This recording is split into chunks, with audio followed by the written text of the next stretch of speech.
Hey there, all you creepers and reapers. Welcome to another episode of the Femme Fatalities. I'm your co-hostess, Anna, and I'm here with... Hey, Grieflings and Frightlings, it's Margaret and Anna. What are we talking about today? Well, today we're talking about a classic that's also been remade. And, well, I guess you could say there's a little bit of a line that's crossed in the film. Yes, we're talking none other than the heart-stopping, pulse-oximeting movie, Flatliners. Mm-hmm. And before we get into it, there are some triggers. Yeah. Of course, we're going to be talking about death, the afterlife, bullying, promiscuity, psychosomatic occurrences. What else? Videoing sexual encounters without consent, drug addiction, suicide. If we go with the new one, car accident, a lot of the bullying, the promiscuity, lying to cover one's own ass. Absolutely. And also, I would also venture to say negligent behavior in an academic environment. And medical, both, yeah. Yes, Mm-hmm. Yes. absolutely. Also, there are cadavers. Mm-hmm. So if that's something that is not in your realm of things you'd like to see in a film, you may want to speed past these. But Yes. I think that the concept is just absolutely fantastic.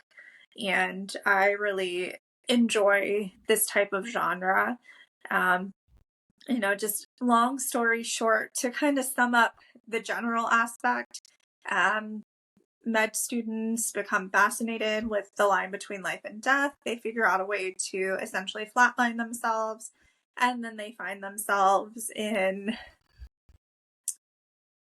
I want to say, somewhere between purgatory and limbo. Mm-hmm. If you subscribe to the theological perspective on things, and then they kind of have to atone for their behaviors and figure out how to navigate being on kind of the other side of their actions that maybe they're not so proud of from their past. Yes, both movies are definitely about how our demons can haunt us and how do we, like Anna was saying, how do we wrestle with them? How do we put them to rest? In both movies, demons actually physically manifest, not demons, they take the form of their guilt, their trauma, their what it is that they are still trying to reconcile that has happened to them, that they are holding.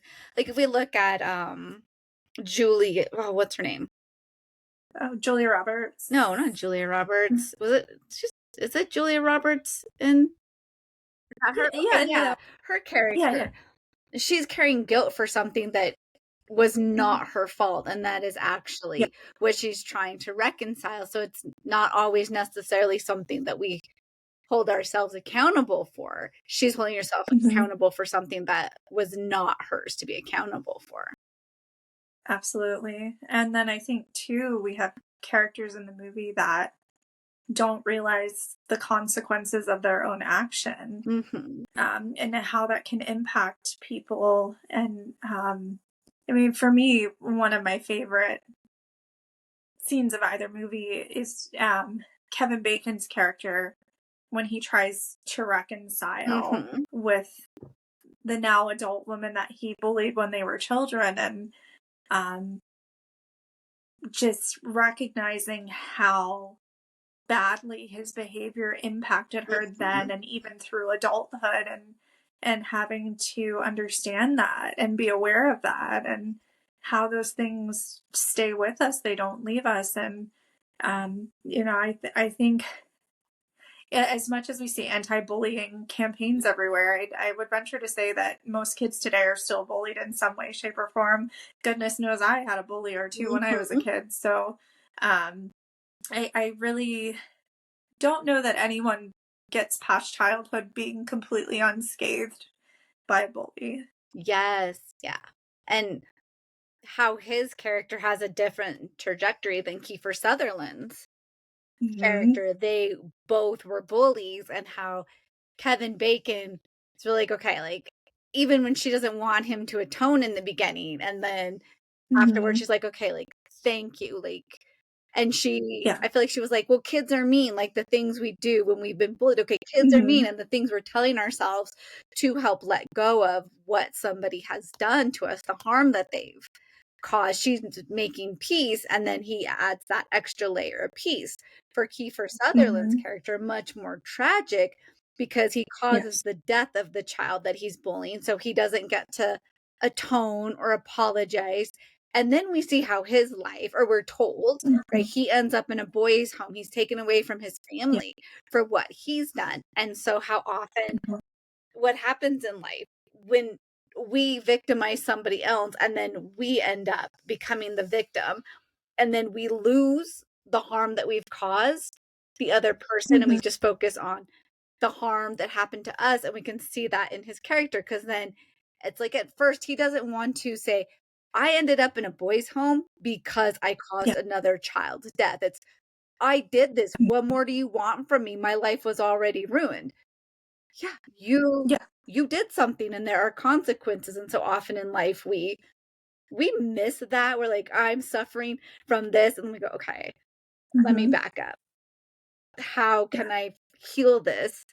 Yeah, I need to he needed to wrestle with, he caused another child's death and the death Hmm. of his dog. So another trigger warning, Yeah. medical emergencies, and you don't see the Child. death of the Or dog, right? But it's yeah. implied. Yeah. And I think too, just the time that the first Flatliners came out, right? So we can assume they were kids probably in the 1970s. Um, he's sent to a boys' home, and the incident is never addressed. Like we pretty much assume that, right? So I feel like just having grown up in the 90s, if something like that would have happened, I don't know that it would have been fully addressed, but I think that there would have been some sort of guidance counselor type of person involved as well. Yes, well, his life is so Uh, traumatic. Like, he gets taken from his yes. family, sent to a boys' home. His Hmm. dog dies. That right there is so traumatic in Yeah. and of itself. And then we're adding on that he caused the death of another Hmm.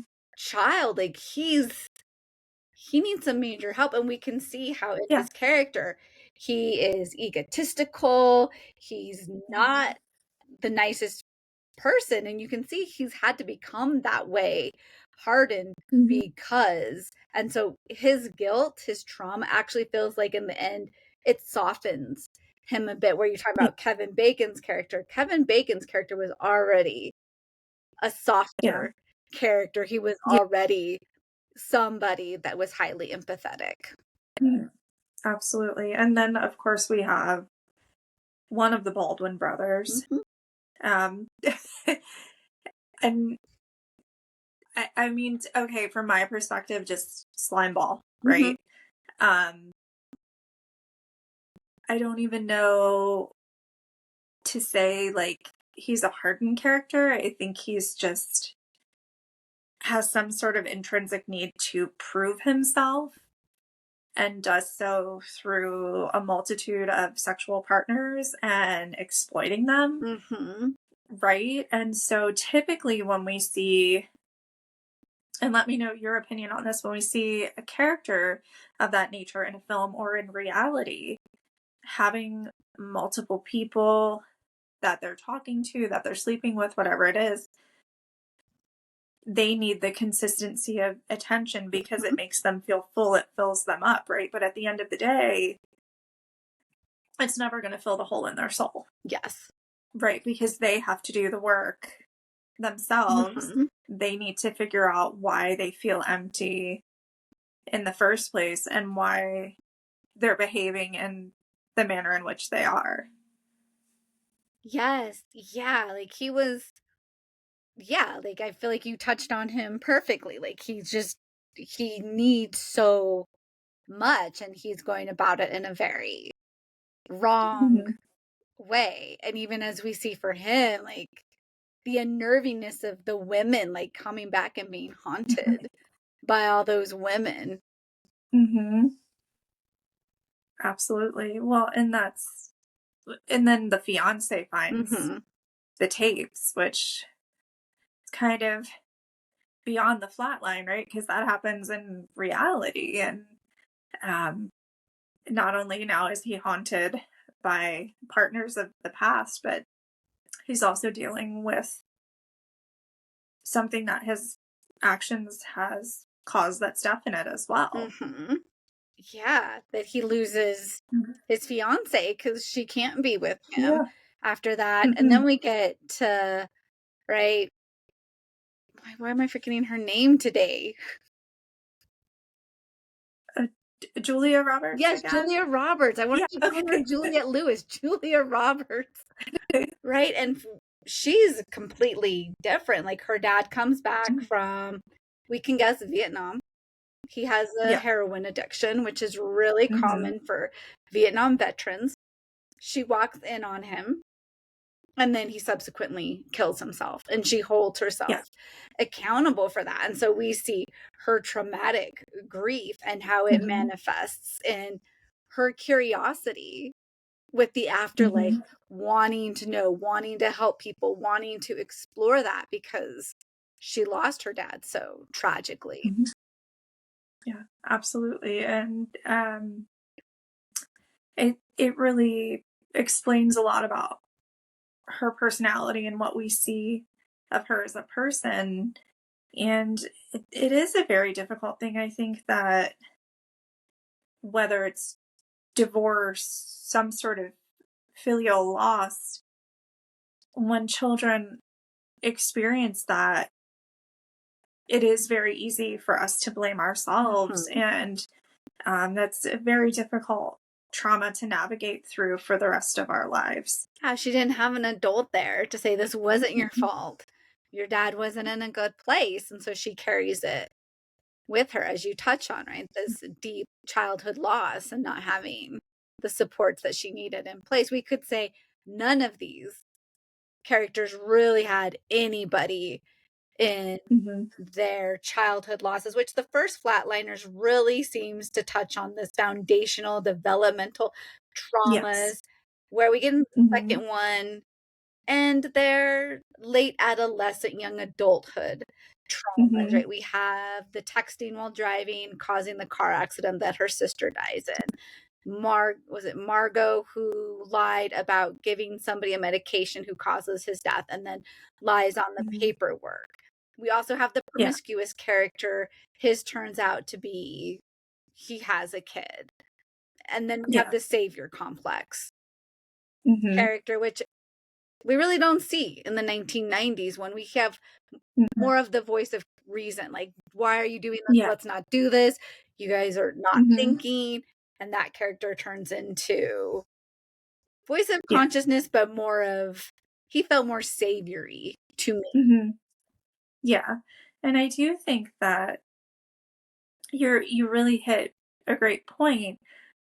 We're talking about the first one, childhood trauma, right? And then I think that the second one is very involved with the ambivalence Mm-hmm. of adolescence. I'm invincible. I can do what I want.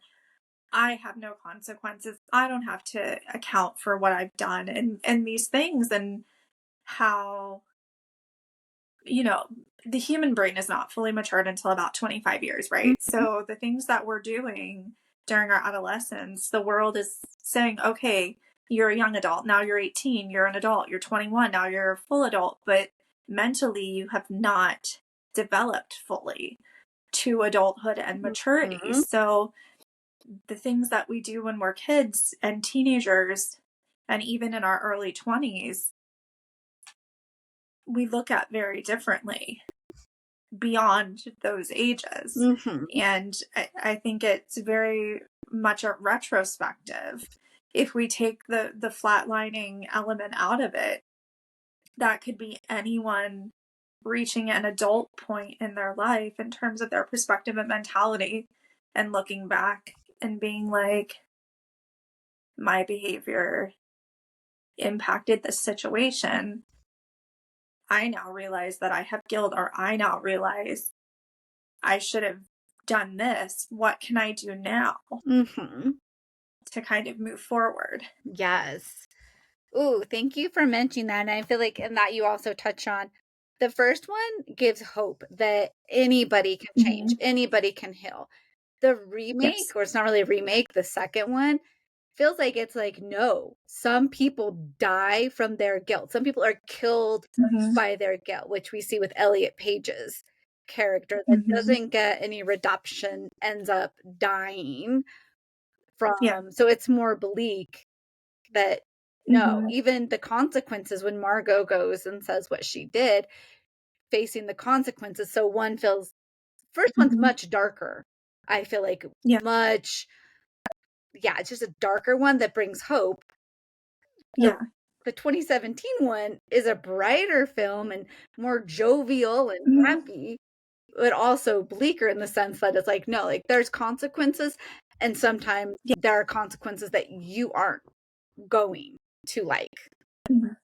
Absolutely. And I think that the age too of when things are happening, right? So, um, we always hear, they were little kids, they didn't know any better, they didn't have an adult to help them.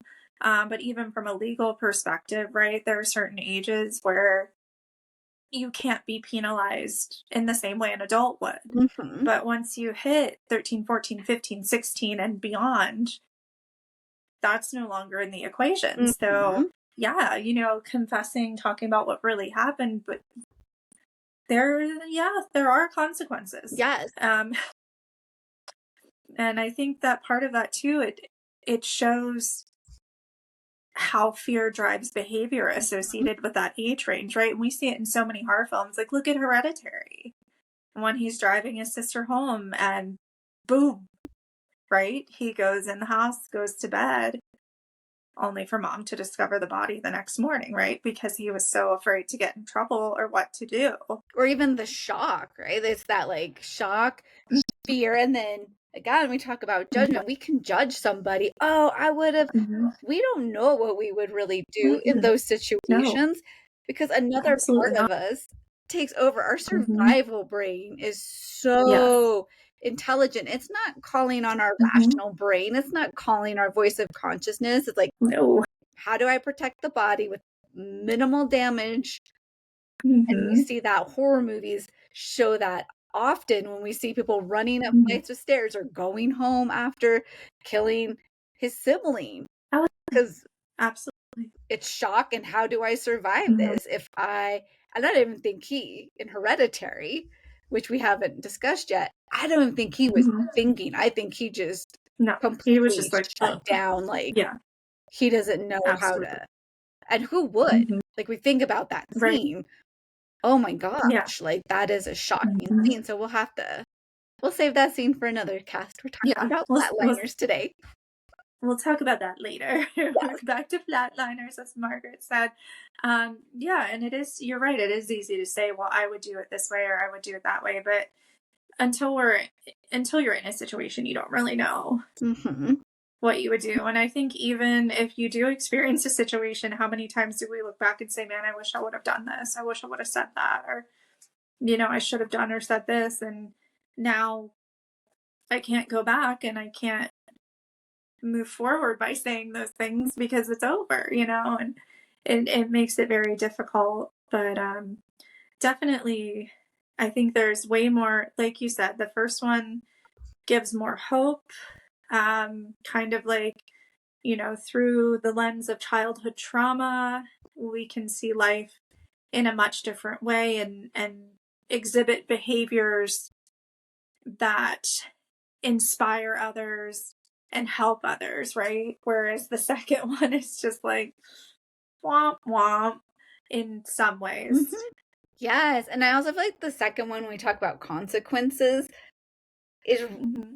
like it's much more realistic that way. Again, with Yeah. Margot's character, like she did something wrong and we can Mm-hmm. see societal pressures. I feel like she really I found the second one, I don't know about you. I didn't find the characters as likable. I thought they were Mm-hmm. pretty bland, like one note, except Yeah. her character, because then I feel like she had the most relatable character.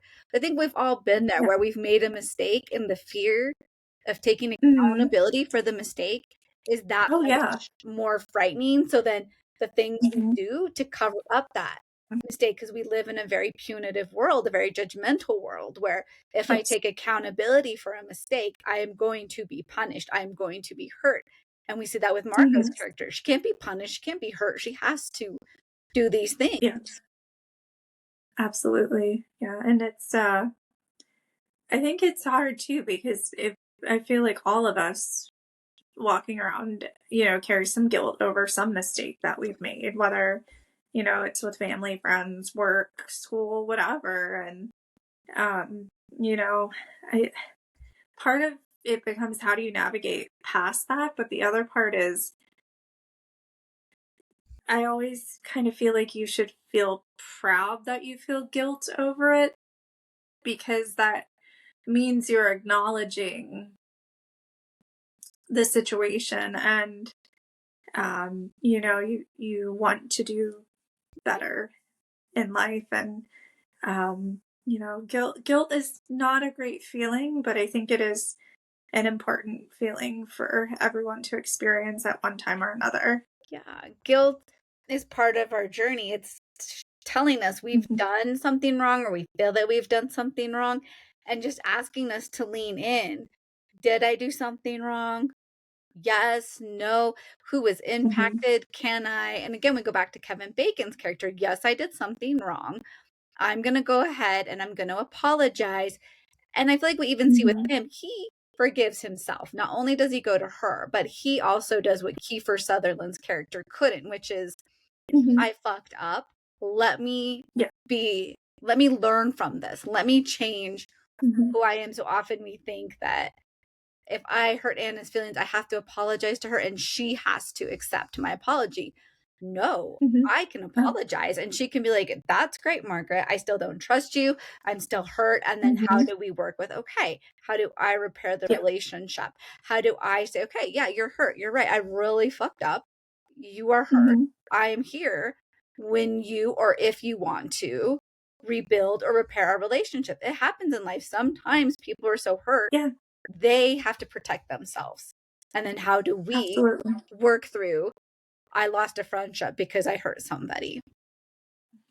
And we experience that a lot. I mean, it through grief and loss and change in life, right? So, for instance, maybe I lose someone in my life and I need support. I need someone to talk to that's going to be non judgmental, that's going to tell me that my feelings are validated, that will offer to help me, will ask me how they can help me, right? Mm-hmm.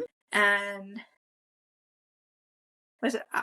I'll use Margaret. I'll use you in this scenario, even though what I'm about to describe is quite the opposite of who you are. But Margaret's like, you know what? I'm busy. I have too much going on in my life. You're acting like a weirdo. Nobody really cares about your problems anyway. On to the next thing, right? So, with that, eventually, maybe, she realizes, like, that was kind of harsh to say. I feel kind of bad. Maybe I should apologize.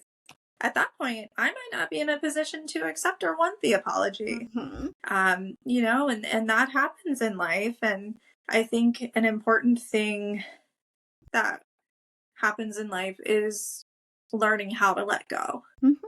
right? Because sometimes we have this concept or idea of how the other people in our lives are supposed to play specific roles. And when they don't fulfill that role, it's disappointing, it's upsetting, it may amplify what we're already going through. So not only do we have to kind of let go of that image in our mind of that person, we have to let go of the idea of what we want that relationship to be and understand what the relationship really is and know whether or not we want to maintain and keep it. Yes. Yeah. Agree. Well said. Well said.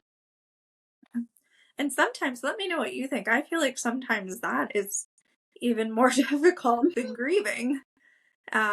Because, when you're grieving, the other party is gone. Mm-hmm. Whereas when you're reevaluating relationships, the other party is there in live time, or maybe they're not there. And that's, they should be there for you, but they're out doing other things. And but that's all happening in real time versus Yes.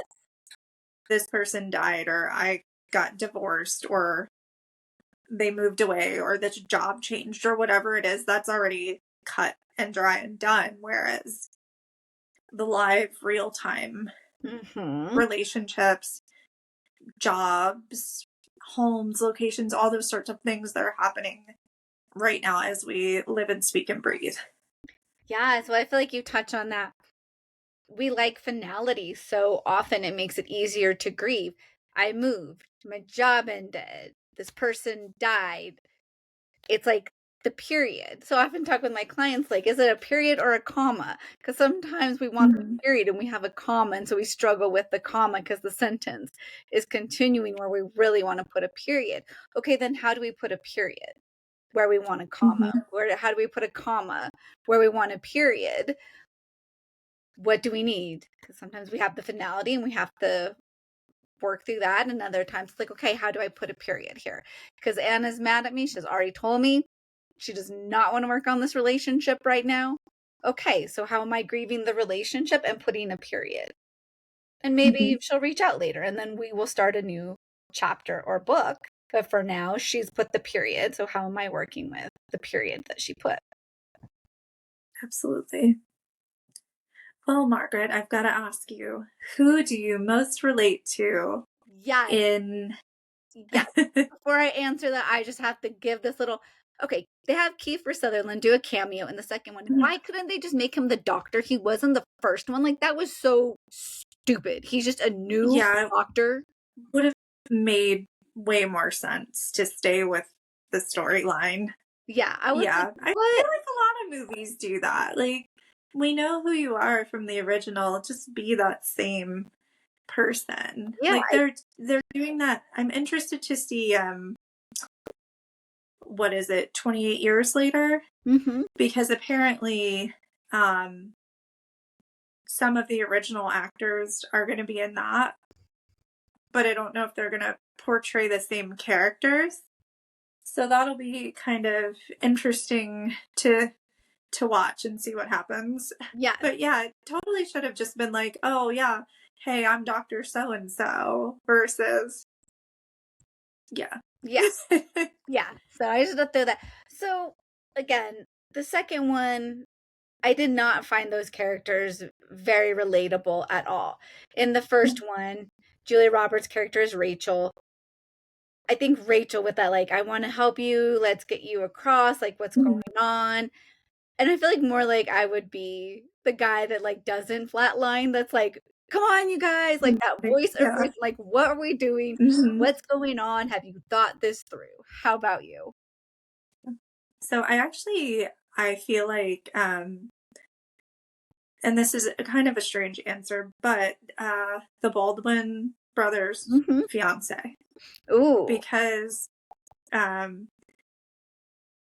I feel like, especially like right now where I'm at life, I'm at a point where I can, just be like, I love this person in my life, but it's not healthy to continue the relationship because of their behaviors, and just be done. And it's taken a lot of work to get to that point. And I think it's really important to understand and acknowledge, whether it's in our personal or professional settings, that when it comes time to move on, you have every right to do that. And if someone or something is no longer benefiting you, if you are in that environment or around that party and experience more chaos and upset than, understanding and positive experience, you really need to evaluate that and figure out what's best for you. And I think that she's really done that for herself. We don't see a lot of focus on her character, but looking at it from her perspective, she's like, this is what's best for me. Yes. Ooh, thank you for sharing. And you also touch on that she's not in the movie a lot, and yet she's such a Mm-hmm. powerful character because even in the 90s, women were just coming into their power, and she really Mm-hmm.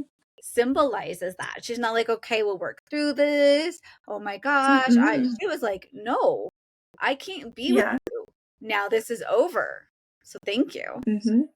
Absolutely. And it was, yeah, it's good to, once you decide something like that and you stay firm, that's Mhm. something to be very proud of, Yeah. because at some point we're all faced with a situation that we know we can no longer be part of. And it takes a lot of strength and thought Mhm. to, Yes. establish that fact. Yes.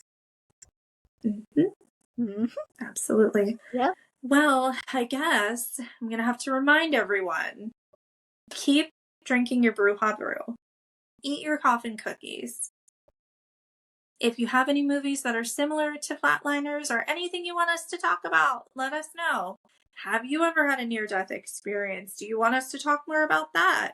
Do you think they were in limbo? Do you think it was purgatory? What is your theory about Flatliners? We'd love to hear from you. And until next time, remember, Yes. As Anna said, comment, comment, comment. We want to hear your thoughts. Like, subscribe, follow.